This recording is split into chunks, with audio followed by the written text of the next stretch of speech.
Assalamualaikum warahmatullahi wabarakatuh. Alhamdulillahirabbil alamin. Wassalatu wassalamu ala asyrafil anbiya'i wa imamil mursalin wa ala alihi wa ashabihi ajma'in, amma ba'd. Alhamdulillah wa syukrulillah ala ni'amillah. Pada malam hari ini kita dipertemukan Allah dalam keadaan sehat walafiat, dalam keadaan iman dan Islam. Salawat dan salam selalu kita haturkan kepada Rasulullah. Biqaulina Allahumma salli wa sallim ala sayyidina Muhammad wa ala ali sayyidina Muhammad. Insyaallah kita lanjutkan. Bukan kemarin saya tidak bisa hadir karena kemarin tuh ada tetangga yang meninggal. Nah, kebetulan langsung dimakamkan malam itu, jadi saya nggak bisa ke sini Sekarang kita lanjutkan ayat yang ke-59 Nah, ini masih membicarakan tentang Bani Israel untuk menjadi pelajaran bagi kita semuanya. Allah berfirman, "Fabaddalal ladzina zalamu qawlan ghairal ladzi qila lahum fa'anzalna 'alal ladzina zalamu rijzam minas sama'i bima kanu yafsuqun." Fabaddala, maka mengganti. Siapa yang mengganti? Alladzina zalamu, orang-orang yang telah berlaku zalim, anfusahum, kepada diri mereka sendiri. Apa yang mereka ganti? Qolan, ucapan, ketetapan. Ghairalladzi, selain yang qila lahum, dikatakan kepada mereka. Jadi kemudian Bani Israel yang telah berbuat zalim ini mengganti ayat, mengganti pernyataan, mengganti hukum, mengganti keputusan yang telah Allah turunkan sesuai keinginan mereka. Ini enggak hanya Bani Israel kita kadang-kadang juga begitu. Cuma ini yang Allah bahas di sini adalah Bani Israel. Jadi akhirnya kitab itu diganti, hukum itu diganti agar sesuai dengan selera. Sebetulnya Bani Israel, babi itu haram nggak? Sebetulnya haram. Tapi babi itu enak. Dan kalau diternakkan, babi itu paling gampang. Nah, akhirnya diubah yang awalnya haram menjadi halal. Riba itu haram nggak? Riba itu haram. Nggak hanya untuk kita umat Islam, Bani Israel juga haram sebetulnya. Tapi bagi orang-orang kaya, bisnis uang itu bisnis yang paling menguntungkan. Maka akhirnya riba juga diubah. Bahwa berbuat zina hukuman itu rajam. Itu bukan hanya untuk umat Muhammad, Bani Israel begitu. Termasuk di dalam kitab Injil juga begitu. Jadi orang Yahudi, orang Nasrani itu kalau berbuat zina rajam, kalau sudah muhson. Kalau sudah menikah kok dia zina, rajam. Jadi dilempari batu sampai meninggal. Kalau belum menikah, wiru muhson, itu dicambuk sebanyak 100 kali. Itu dalam Al-Quran begitu, dalam Injil begitu, dalam Taurat begitu, dalam Zabur begitu. Tapi oleh mereka, orang-orang Yahudi, apa yang dilakukan? Diubah. Biar menjadi apa? Menjadi tidak haram, menjadi tidak dirajam. Kenapa? Ya karena zina itu menyenangkan bagi yang punya duit, bagi yang punya kekuasaan. Kan begitu ya. Maka diubah ketetapan itu agar sesuai yang mereka inginkan. Maka Allah mengatakan fabaddalal ladzina zalamu qawlan ghairal ladzi qila lahum. Nah, kalau kita umat Islam, alhamdulillah Al-Qur'an itu dijaga oleh Allah.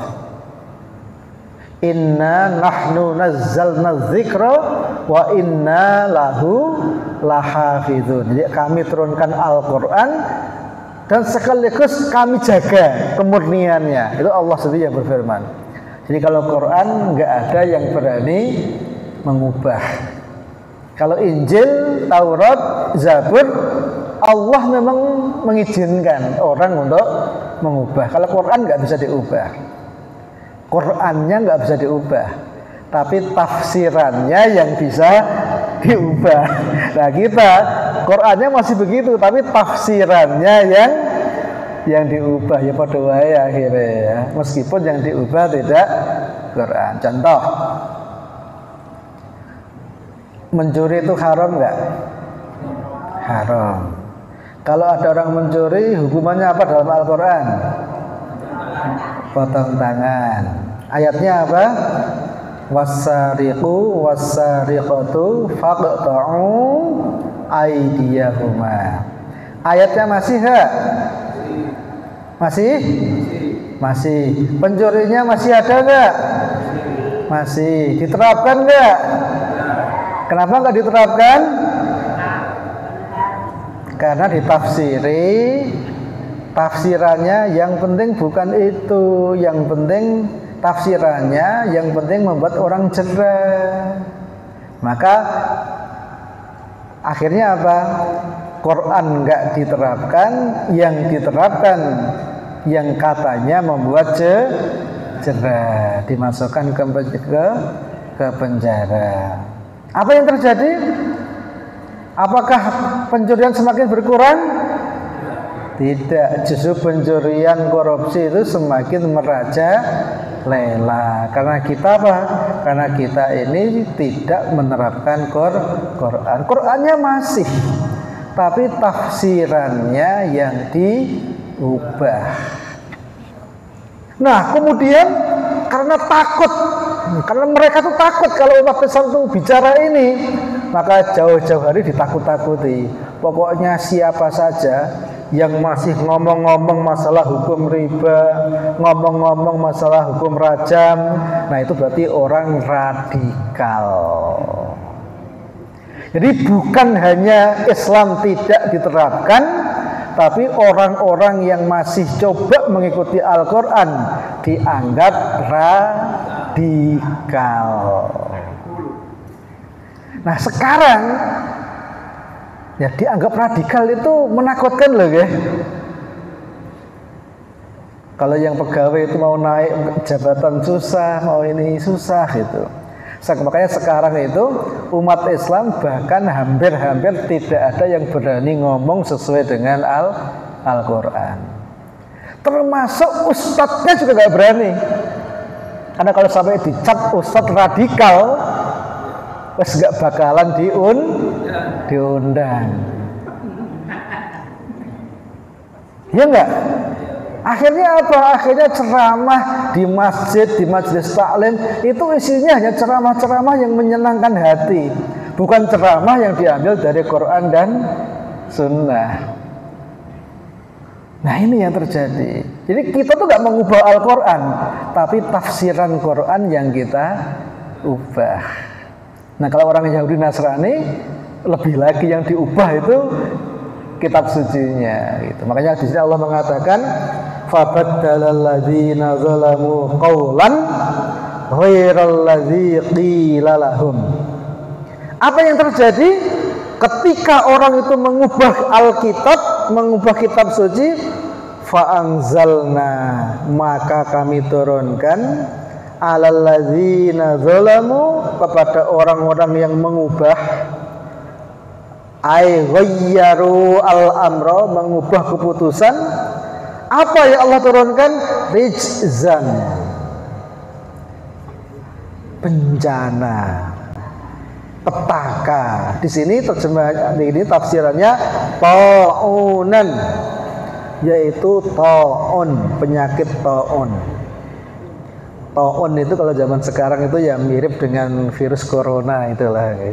Ada wabah, ada bencana yang tiba-tiba membludak tanpa bisa dikendalikan. Nah dulu kalau Bani Israel kena wabah ta'un. Kenapa? Karena mereka mengubah kitab suci. Nah kalau kita kemarin ada corona ya. Nah apakah itu ada kaitannya? Wallahu a'lam. Ya rijzam minas samai, yang turun dari langit. Kenapa? Bima kanu yafsukun, karena mereka telah berbuat fasik. Apa itu fasik? Ai bisa babi fiskim, karena sebab kefasikan mereka. Apa itu fasik? Fasik itu ai khurujihim anit taati. Di fasik itu adalah keluar dari ketaatan. Jadi lawan dari taat itu adalah fasik atau kemaksiatan. Cuma kalau fasik ini itu maksiat yang terang-terangan. Kalau maksiat saja itu ya maksiat itu. Tapi kalau terang-terangan maka itu dinamakan dengan nama fasik. Misalnya begini, bahwa minum khamr itu kan haram. Kalau kita minum di rumah ya haram, itu maksiat. Tapi kalau kita minumnya di depan masjid, ya itu fasik. Karena kita melakukannya secara terang-terangan. Paham ya? Gitu. Jadi misalnya Jumatan itu wajib. Kalau kita tidak Jumatan itu haram. Nah misalnya kita nggak Jumatan tapi malu kita di rumah, nah kita maksiat. Tapi kalau Jumatan kita nggak berangkat, malah kita itu ke warung, nah itu fasik berarti. Jadi kita terang-terangan berbuat maksiat. Nah itu namanya fasik. Nah fasik inilah yang sering sekali mengundang azabnya Allah Subhanahu wa ta'ala. Maka di sini Allah katakan fa anzalna 'alal ladzina zalamu, maka Allah turunkan kepada orang-orang yang zalim rijzam minas sama, yaitu bencana azab dari langit, bima kanu yafsukun, karena kefasikan mereka. Fasik maksudnya adalah khurujihim anit ta'ah, mereka enggak mau taat kepada Allah Subhanahu wa taala. Nah, ruwiyah ini penjelasan. Ya memang yang namanya tafsir itu ada 3 ya. Tafsir itu yang pertama adalah tafsir bin nas. Jadi menafsirkan Al-Qur'an dengan nas yang lain atau dengan hadis yang lain. Yang kedua itu adalah tafsir birra'yi. Jadi tafsir dengan pendapat. Jadi para ulama, para sahabat itu punya pendapat tertentu. Itu namanya tafsir birra'yi. Terus yang ketiga itu ada tafsir bil israiliyat, menafsiri Quran dengan kisah-kisah Bani Israel. Ya, karena pada waktu itu beberapa sahabat Nabi itu ada yang awalnya itu Yahudi, seperti Abdullah ibn Salam. Terus kalangan tabi'in juga ada yang awalnya itu Nasrani, seperti Wahab al-Munabbih. Nah itu kan orang-orang yang ahli kitab ya, yang faham tentang Taurat, Injil, Zabur. Sebelum masuk Islam mereka itu sudah tahu kisah sebelum mereka ketemu dengan Al-Quran. Nah, tapi memang kisah-kisah Bani Israel itu gak semuanya benar. Ada kisah-kisah yang benar, ada kisah-kisah yang ditambah-tambah. Nah, kemudian Israiliyah ini oleh sebagian ulama tetap diambil untuk memberi penjelasan kepada ayat-ayat, terutama kisah-kisah umat-umat terdahulu. Itu namanya Israiliyah. Termasuk dalam tafsirnya Imam Ibnu Katsir juga ada. Cuma beliau selalu memberi komentar. Dan biasanya Israiliyah itu detail ya. Nah karena detail itu kan itu tidak ada hadisnya. Nah itu penjelasan dari Bani Israel, namanya Israiliyah. Nah bagaimana sikap kita? Kita itu mestinya kalau Rasul mengatakan kalau kita mendengar tentang kisah Israiliyah itu la tukadzibuhu wa la tusaddiquhu. Jangan terlalu membenarkan, juga jangan terlalu mengingkari. Karena bisa jadi benar. Bisa jadi benar, bisa jadi salah. Dan kita nggak punya alat untuk membuktikan. Berarti kisah ini boleh kita ambil untuk jadi tambahan wawasan, tapi tidak untuk kita yakini. Paham ya? Nah, kisah-kisah Israiliyah ini. Nah, di sini ada beberapa kisah memang ya. Di sini dikatakan ruwiya, diriwayatkan annahu mata bitta'un. Jadi Bani Israel itu meninggal karena penyakit ta'un. Fisiknya ta'un, tapi sebetulnya itu adalah teguran dari Allah. Fi sa'atin wahidatin, dalam 1 jam yang meninggal itu adalah arba'atun wa ishruna alfan, meninggal sebanyak 24.000 orang Bani Israel karena kena wabah ta'un. Dan wabah itu pemicunya adalah mereka itu mengubah ayat-ayatnya Allah Subhanahu wa ta'ala. Fahadzal waba'u ghairul ladzi halla bihim fitihi. Dan wabak ini, jadi bahasa Arabnya itu wabak, bahasa Indonesianya wabah ya. Bahasa Arabnya wabak. Jadi fahadzal waba'u, dan wabak ini atau wabah ini ghairul ladzi halla bihim, ini selain yang menimpa Bani Israel fitihi, di padang pasir. Jadi Bani Israel itu memang dari mereka dari Mesir sampai ke Baitul Maqdis itu kan berpuluh-puluh tahun ya. Nah, sepanjang itu tuh ya banyak sekali kejadian ya. Banyak kejadian, banyak diuji oleh Allah, mereka mengingkari Allah Subhanahu wa ta'ala. Nah, ini ayat yang 59 ini masih berkaitan dengan sebelumnya. Nah, kemudian ini di ayat yang ke-60 ini juga masih sama tentang Bani Israel. Ini kisah yang lain gitu. Wa idistasqa Musa liqaumihi faqul nadrib bi asaqal hajar fajarat min husnata asyrata aina qad alima kullu unasim mashrabahum kulu washrabu mir rizqillahi wa la ta'thaw fil ardi mufsidin. Ini ayat yang ke-60. Wa idistasqa ay wadhkuru idistasqa. Wadhkuru, dan ingatlah, idistasqa, ketika memintakan minuman, baca minta air ya. Dia kata sako, sakyun itu minuman. Kalau istasqa itu meminta. Jadi kalau ada tambahan alif sin ta itu meminta, oke.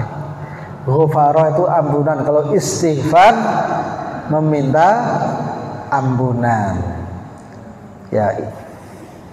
Wa idistasqa, dan ingatlah ketika meminta minuman, ketika meminta air. Siapa yang meminta? Musa, Nabi Musa. Nabi Musa ini nabi paling sering disebut dalam Al-Quran ya. Jadi Nabi Musa itu nabi paling banyak disebut dalam Al-Quran. Itu sebanyak 136 kali. Itu Nabi Musa. Yang kedua Nabi Ibrahim. Kalau Nabi Ibrahim itu sebanyak 69 kali. Nabi Musa.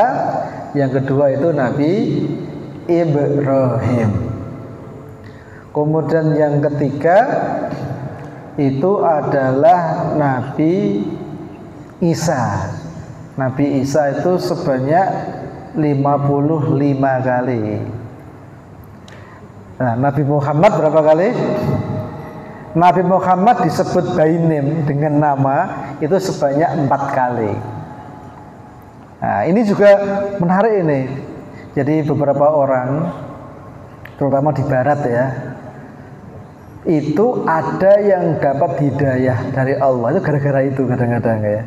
Jadi mereka itu kan mengira kalau Quran itu isinya adalah biografi Nabi Muhammad, yang isinya itu puja-puji, isinya itu ya pokoknya ya namanya biografi begitulah ya. Tapi ternyata ketika mereka itu membaca Quran, tidak ada Nabi Muhammad atau jarang ketemu ada nama Nabi Muhammad. Justru yang mereka ketemu siapa? Ya Nabi Musa, Nabi Ibrahim, Nabi Isa gitu.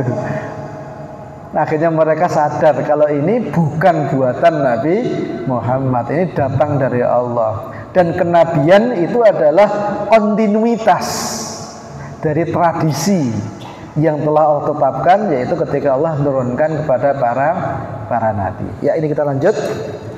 Wa idistasqa Musa. Jadi ingatlah ketika memintakan minuman Nabi Musa liqaumihi kepada kaumnya. Maksudnya adalah Bani Israel. Fitihi ketika ada di padang pasir. Kalau orang Jawa di oro-oro teh ya. Wahai Musa, ini kita nggak punya air ini gimana ini? Nah kemudian fakulna, maka kami berkata, kami ini siapa? Kami maksudnya adalah Allah. Maka kami mengatakan kepada Musa, idrib bi'asoka, idrib pukulkanlah bi'asoka dengan atau pukulkanlah tongkatmu. Aso itu tongkat. Kalau bi'asoka dengan tongkatmu, pukulkanlah tongkatmu itu al-hajara kepada batu. Ini Allah berfirman ketika Nabi Musa memintakan kepada Allah air untuk minum Bani Israel. Apa yang terjadi? Fajarat, kemudian terpancar minhu dari itu, dari batu itu isnata asyrota aina, isnata asyrota 12 aina mata air. Jadi ada 12 mata air. Qad alima, sungguh mengetahui, kullu unasin, setiap manusia. Manusia di sini maksudnya adalah aisabtin, setiap anak turun, anak cucu. Ya, sabat itu anak turun ya. Jamannya asbat, itu anak cucu, anak turun. Maksudnya Bani Israel. Jadi anaknya Nabi Yakub itu kan ada 12. Nah, maka Bani Israel itu ya ada 12 kelompok ya, 12 asbat itu. Ya apa namanya? Ada yang namanya Yahuda, termasuk ada Nabi Musa, ada Nabi siapa namanya? Nabi Yusuf, ada Benyamin. Nah, itu bagian dari 12 sahabat dari Bani Israel. Qad alimah, sungguh mengetahui, kullu unasin, setiap manusia, ay kullu sabtin, setiap anak cucu, setiap kelompok dari anak cucu, masyrabahum, tempat minum mereka. Jadi ada 12 mata air. 12 mata air itu nanti sampai menjadi sungai itu.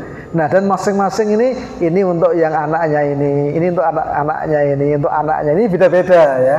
Jadi enggak hanya satu, tapi ada 12. Ini penjelasan dari Imam Nawawi. Jadi tongkat yang dibawa oleh Nabi Musa, wakanatil aso, dan tongkat itu min asil jannah.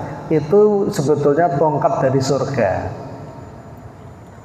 Nah, kemudian ini dijelaskan oleh Imam Nawawi, tuluha asyratu azru'in.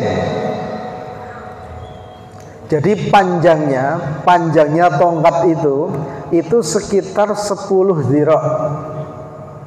Zira itu apa ya? Zira itu ukuran dalam pada waktu itu. Jadi zira itu adalah ukuran panjang dari ujung jari sampai siku. Itu namanya 1 zira. Sehasta. Ya, nah nanti tapi setiap orang kan beda-beda ya. Nah nanti kalau dalam syariah yang jadi acuan itu adalah zira'un Hashimiyun. Jadi zira'nya orang Hashim, Bani Hashim. Itu ketika ada penelitian satu zira'nya orang Hashim itu sekitar 62 cm. Itu zira' yang syar'i. Nah kalau zira' kita nggak tahu ini, saya juga nggak pernah ngukur ini berapa cm ini. Ya mungkin 50-an ya. Tapi kalau yang zira' syar'i, kalau misalnya untuk mengukur masafatus safar dan lain sebagainya, nah itu pakai zira' Hashimi itu sekitar 62 cm. Ya, kita lanjut. Jadi tuluha asyratu azru'in. Jadi panjangnya tongkat itu adalah 10 zira' ala tuli Musa, menurut panjang tangannya Nabi Musa. Jadi 10 kali zira'nya Nabi Musa. Jadi panjang juga ya. Wala sya'batani atau syu'batani, dan pada tongkat itu ada 2 cabang. Ada 2 cabang. Tatakidani, yang 2 cabang itu bersinar, fizzulumati, dalam kegelapan, nuron, cahaya. Jadi dia tuh memancarkan cahaya. Ini tongkatnya Nabi Musa. Nah, hamalaha Adam. Nah, tongkat ini sebetulnya adalah tongkat yang dibawa oleh Nabi Adam dari surga. Minal jannati, dari surga, fatuwarisuha al-anbiya'u, kemudian tongkat itu diwarisi oleh para nabi, hatta wasolat ila Syu'aibin, sampai akhirnya tongkat itu diwarisi sampai ke tangan Nabi Syu'aib. Fa'atoha Musa, dan Nabi Syu'aib memberikan tongkat itu kepada Nabi Musa, karena Nabi Musa itu adalah menantu dari Nabi Syu'aib. Jadi ini warisan dari Nabi Adam. Ini tongkat dari surga ini. Ya biasanya kalau ada pameran itu ada replikanya ya. Ada replika tongkat, termasuk tongkat ini yang waktu di di Wadi Tua itu yang berubah jadi apa namanya, jadi ular ya. Termasuk tongkat ini pula yang waktu di hadapan Fir'aun jadi ular. Termasuk tongkat ini pula yang dipukulkan ketika Nabi Musa mau menyeberangi Laut Merah, ya tongkat itu ya. Tongkat ini waktu itu di tangan Nabi Musa alaihissalam, dan ini warisan dari Nabi Adam, turun temurun kepada para nabi sampai di tangan Nabi Musa melalui Nabi Syu'aib. Nah waktu itu beliau adalah menantu dari Nabi Syu'aib. Ini dari surga ya.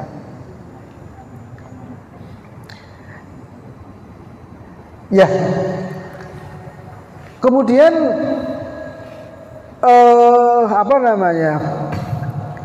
batu itu ya, wakana murabba'an lahu arba'atu jawanib, dan batu itu berbentuk persegi 4 dan punya 4 sisi.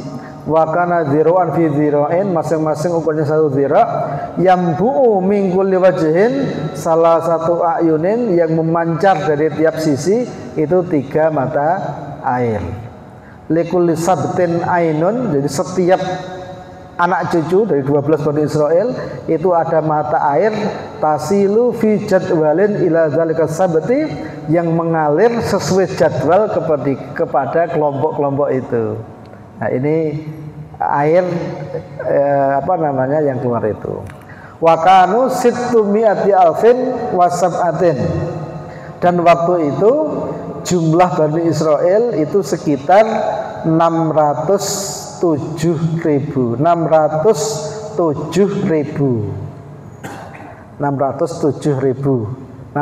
lah ya, 600.000. Yang dulu pernah kita bahas itu ya kira-kira ya. Jadi Bani Israel yang diajak untuk migrasi oleh Nabi Musa ya kira-kira 600.000. Nah itu kira-kira ya.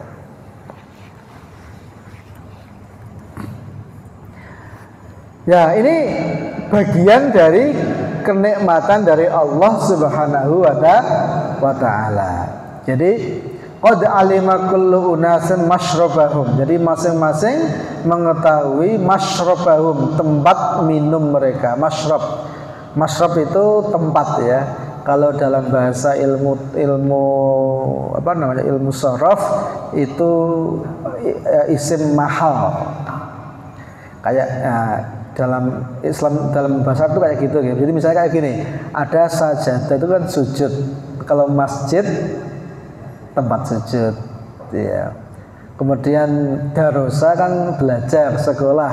Kalau madrasah tempat sekolah. Kalau sakana itu tenang. Kalau maskan tempat ketenangan. Jadi rumah. Jadi rumah itu tempat kalau kita masuk itu kita merasa tenang. Itu maskanah atau maskan ya. Termasuk masyrab. Kalau syaribah itu kan minum. Kalau masyrab itu tempat minum. Jadi qad alima kullu unasin masyrabahum. Jadi masing-masing itu tahu tempat minum mereka. Jadi ada 12 suku dari Bani Israel, 12 asbab. Nah itu masing-masing ada airnya sendiri. Masyrabahum ay maudhi asyurbihim min nahrihim, tempat minum mereka dari sungai mereka. Idruwiya annahu kana likulli sabtin ainun. Jadi masing-masing suku itu ada mata air minis natai asyrota ainan, dari 12 mata air yang ada, la yusyriku fiya ghairuhu, dan masing-masing tidak bercampur. Jadi kalau yang anaknya ini ya minumnya yang ini, kalau yang anaknya itu minumnya yang itu. Jadi masing-masing sudah ada pembagiannya sendiri. Wa qulna lahum, dan kemudian kami berkata lahum kepada mereka. Kami ini siapa maksudnya? Kami ini Allah ya. Allah mengatakan kepada Bani Israel yang telah diberikan Allah makanan, minuman. Apa kata Allah? Kulu washrabu. Kulu, makanlah. Dari kata akala ya. Akala yakulu, kul, makanlah. Kalau jamak berarti kulu. Nah bahasa Indonesia kolu ya. Kulu, makanlah, yaitu minal manni wassalwa, yaitu dari manna dan salwa. Jadi kemarin sudah kita bahas ya. Jadi kalau manna itu kayak semacam madu yang manis, kalau salwa itu semacam itu burung puyuh yang dipanggang, yang dibakar gitu ya. Kulu, makanlah, washrabu, dan minumlah. Ai minal anhar, dari sungai-sungai. Nah semua itu adalah mir rizkillah. Semua itu adalah datang sebagai rizki dari Allah. Ai kulu washrabu mir rizkillah, makanlah, minumlah dari rizki Allah. Alladzi ya'tikum, yang datang kepada kalian bila ta'abin, tanpa harus bersusah payah. Nah setelah makan, setelah minum, kenyang, bisa beraktivitas, Allah pesen wala ta'fau fil ard, wala ta'fau, dan jangan berjalan fil ardi di muka bumi mufsidin sebagai orang yang melakukan kerusakan. Kowe iki manganmu, minummu, hidupmu semua dari Allah. Makanya jangan berbuat kerusakan di bumi.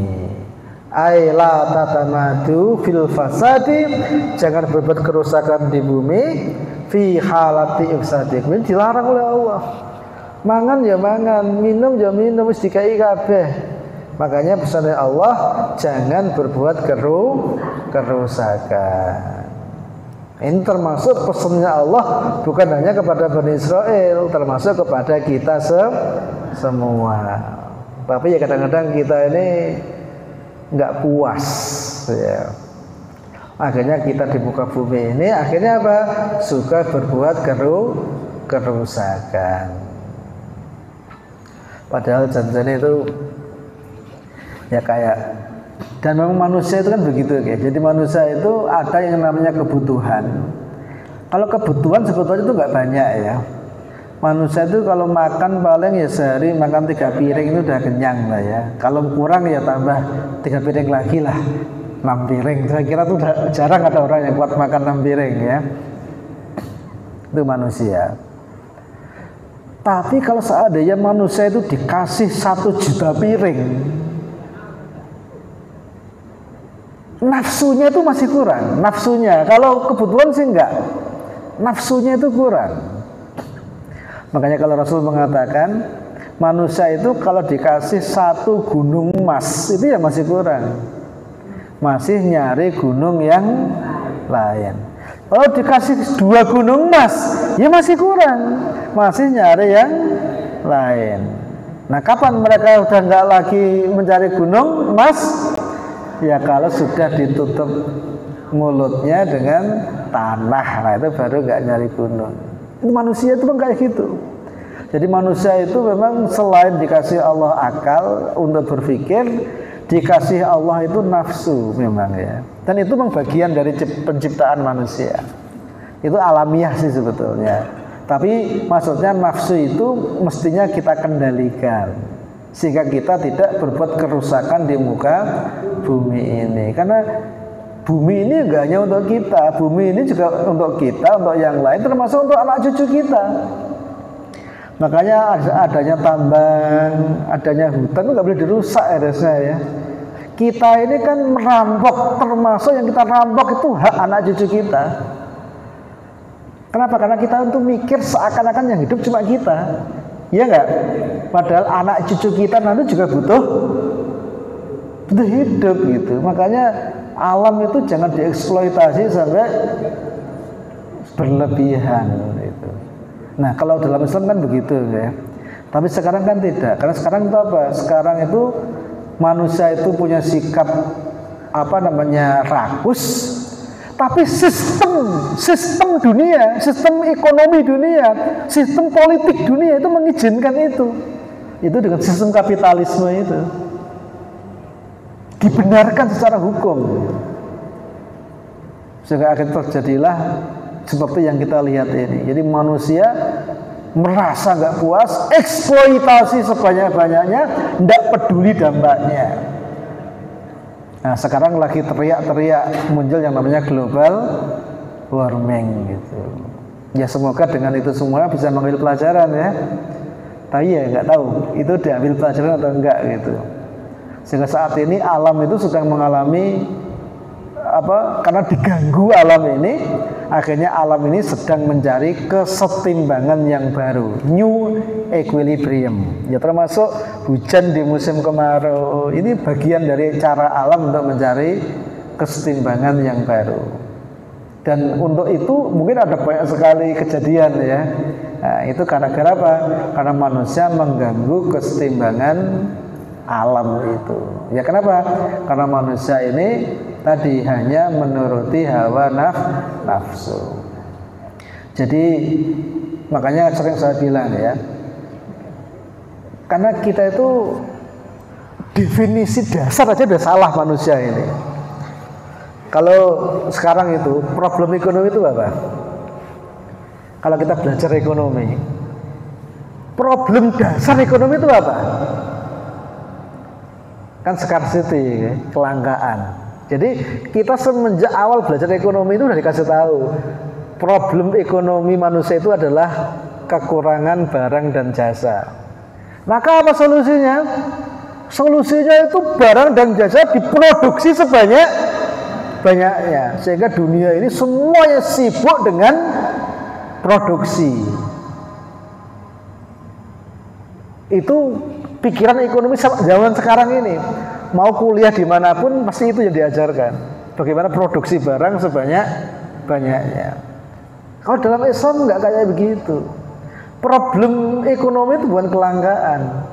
Alam ini tuh sebetulnya cukup.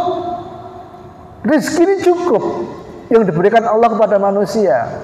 Tapi problemnya apa? Problemnya itu adalah problem itu distribusi. Problemnya itu adalah distribusi.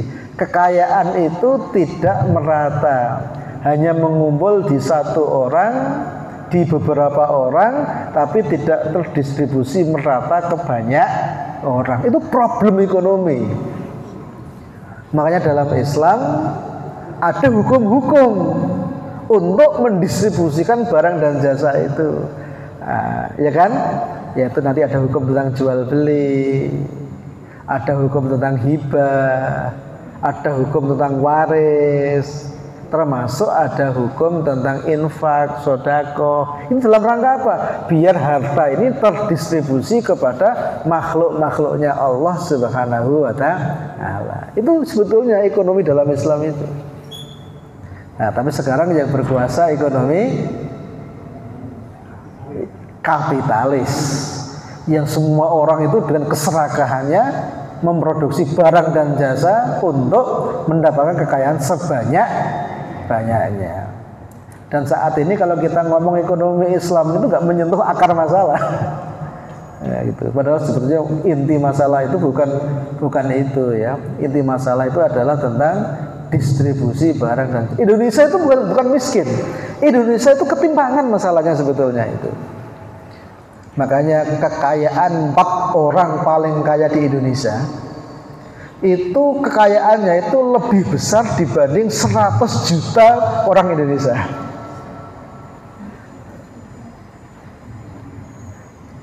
Gitu. Jadi problem kita tuh bukan kurangnya barang dan jasa. Problem kita itu adalah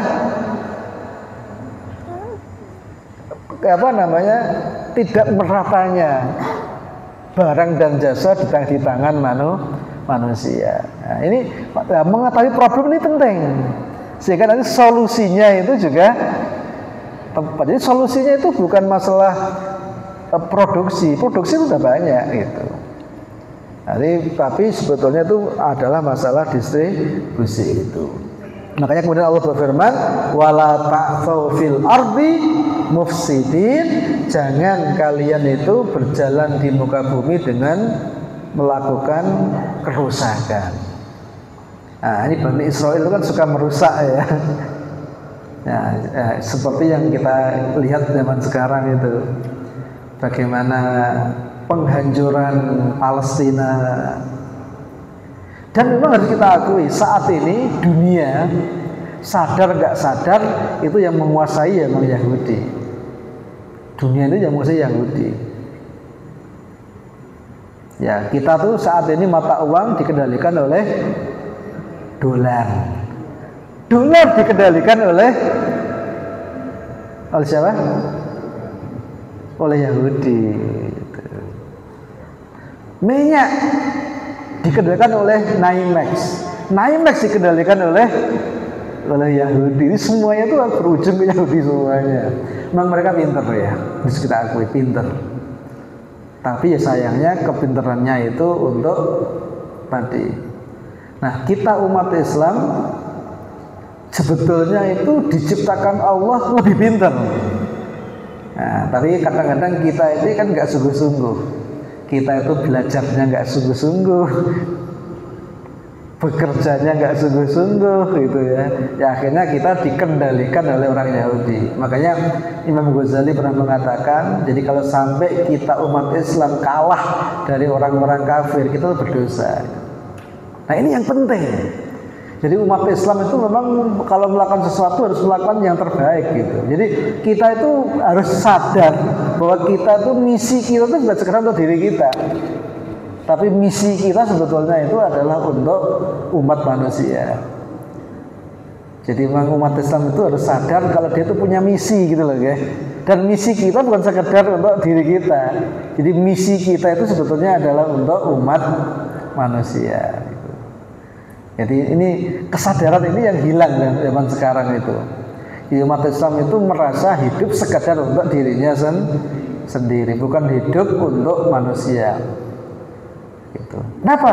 Ya karena kita yang dikasih Allah Al-Quran, artinya apa? Kita kan guru sebetulnya, guru bagi dunia. Sementara mereka nggak paham Al-Quran.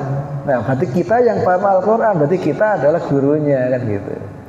Nah berarti kita harus melakukan yang terbaik begitu. Jadi ini nasihat Allah kepada Bani Israel, termasuk nasihat kepada kita semua. Satu lagi ya.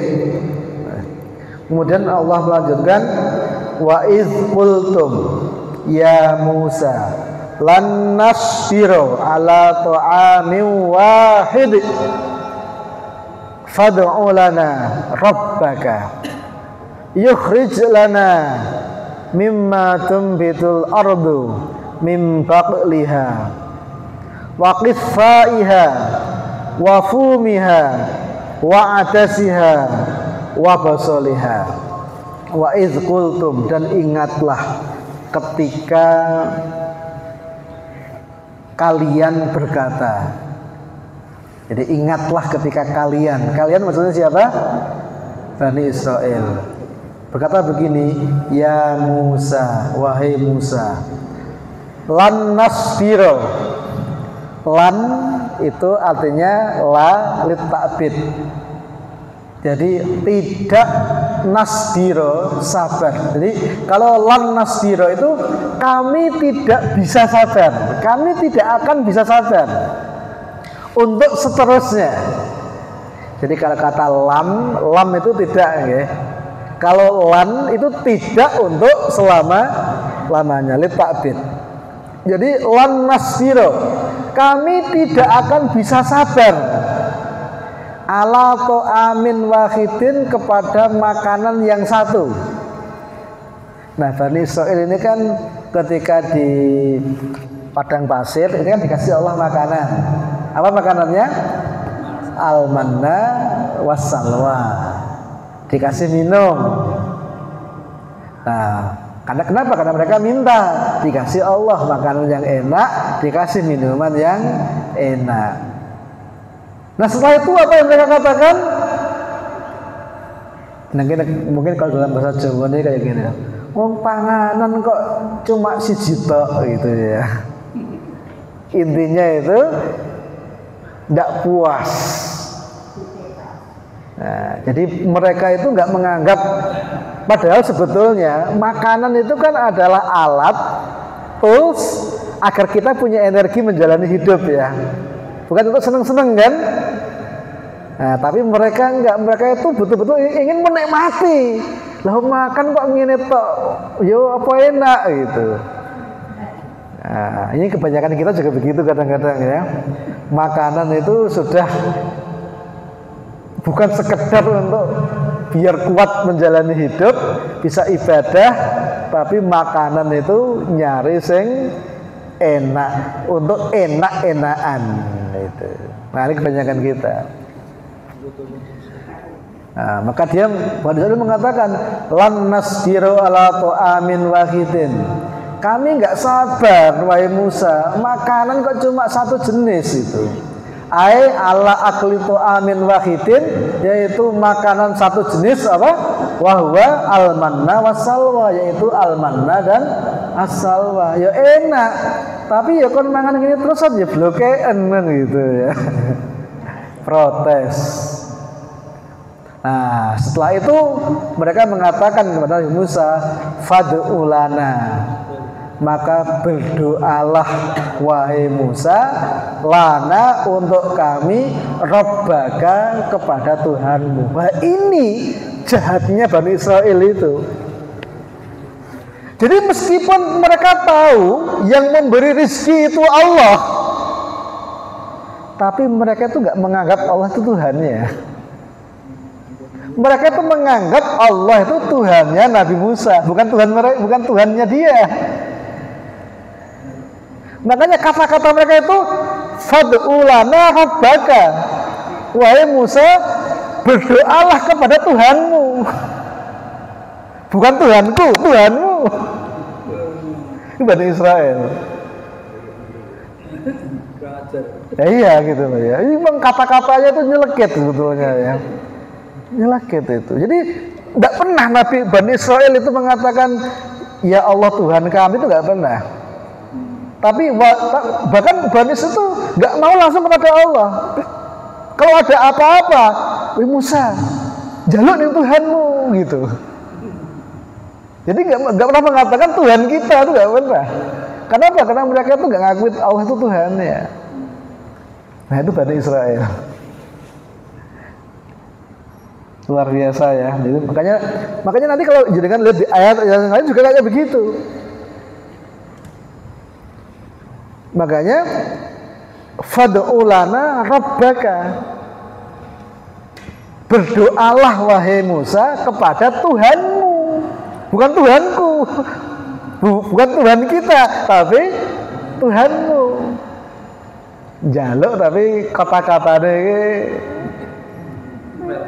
nyepelekke. Iki Bani Israel. Jaluk itu gayanya karuan ya. Ini Bani Israel kayak begitu. Agar apa? Agar yukhrij lana, agar Tuhanmu mengeluarkan, memberikan untuk kita mimma tumbitul ardu, dari apa-apa yang ditumbuhkan oleh tanah, oleh bumi. Mim baqliha, berupa sayur mayur. Jadi mintalah biar sayur mayur ini tumbuh di sini, sehingga kita nanti bisa makan yang macam-macam ya. Mim baqliha, baklun itu sayur mayur. Wa qissaiha, qissa itu mentimun ya, dan mentimunnya bumi, timun. Wa fumiha, ai saum pakai fa ya, itu bawang merah. Wa adasiha, dan adas itu kacang-kacangan ya, kacang itu adas.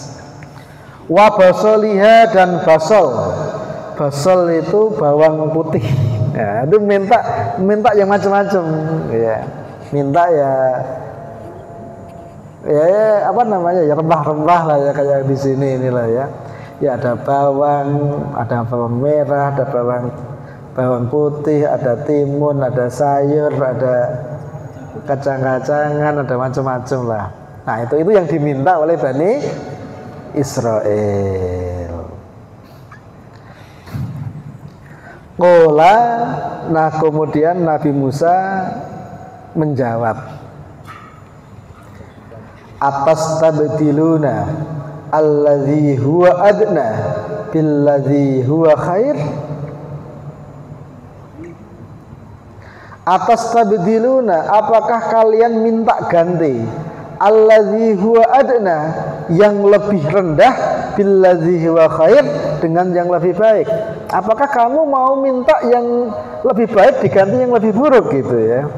Artinya kalau kamu minta minta sayur-sayuran, bawang dan lain sebagainya, ya berarti alman wasalwa dihentikan. Kalau kamu jadi nggak bisa ini, kamu milih yang mana? Milih yang ini atau milih yang mana itu? Nah kemudian Nabi Musa mengatakan ihbitu misron fa innalakum ma sa'altum. Ini ibaratnya sampai Nabi Musa itu ya jengkel ya, sampai mengatakan begitu, ihbitu misron, ihbitu turunlah. Kalau arti bahasanya ihbitu turunlah, dari atas ke bawah ya, turunlah misron ke Mesir. Maksudnya adalah akhriju min hadzal makan ilal makani alladzi kharajtum fihi. Ya sudah, kalau kalian nggak suka di sini, ya sudah balik sana ke Mesir gitu, maksudnya begitu ya kira-kira ya. Ya kalau kamu mau balik, mau makan macam-macam, balik aja ke Mesir. Nikmati saja jadi budak di sana gitu. Ibaratnya begitulah ya. Tapi memang Nabi Musa itu memang sabarnya itu luar biasa ya.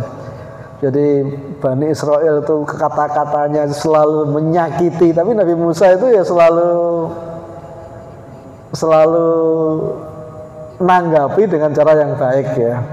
Ya kadang-kadang muncul kata-kata yang agak jelekit ya sesekali lah ya. Tapi memang luar biasa. Memang para nabi itu memang ya namanya juga nabi ya. Sabarnya itu luar biasa. Nah kemudian dilanjutkan, waduribat alaihimudz zillatu wal maskanatu. Nah akibat mereka itu sering minta yang enggak, minta tapi melecehkan. Itu minta tapi melecehkan. Diberi nikmat tapi enggak mau taat. Bani Israel. Akhirnya apa? Waduribat, dan dipukul. Dipukul maksudnya itu dijadikan, aijuilat. Dipukulkan, artinya dijadikan alaihim atas mereka azillatu, kehinaan. Akhirnya karena mereka itu enggak mau taat, sukanya melecehkan, sukanya membuat kerusakan, maka oleh Allah waduribat alaihimuz zillatu, maka diberikan kepada mereka kehinaan, wal maskanatu, dan maskanah, kemiskinan. Waba'u bighadabin minallah, waba'u, dan mereka kembali, maksudnya mendapatkan bighadabin, azab atau kemarahan, minallahi, dari Allah.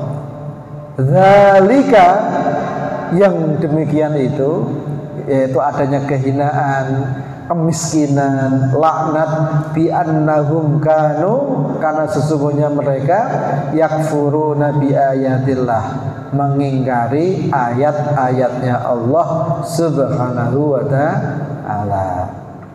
Bukan hanya mengingkari ayat-ayatnya Allah, wa yaqtulunan nabiyyina bighairil haqq, bahkan mereka membunuh para nabi dengan jalan yang tidak hak. Jadi Bani Israel itu bahkan para nabi itu dibunuh kalau nggak sesuai keinginan. Para nabi dibunuh, banyak yang dibunuh. Nah salah satunya yang dibunuh yang paling terkenal adalah Nabi Zakaria, Nabi Yahya, termasuk Nabi Syuaib itu juga mati di tangan Bani Israel, dibunuh sendiri ketika nggak sesuai keinginan mereka. Nabi Zakaria, jadi Nabi Zakaria itu nabi yang sabarnya juga luar biasa ya. Dan Nabi Zakaria ini nabi yang miskin, karena Nabi Zakaria ini kan kerjanya tukang kayu ya. Dibully terus tuh Nabi Zakaria itu ya. Oh, nabi kok tukang kayu, nabi kok miskin, serak pantes blas gitu ya.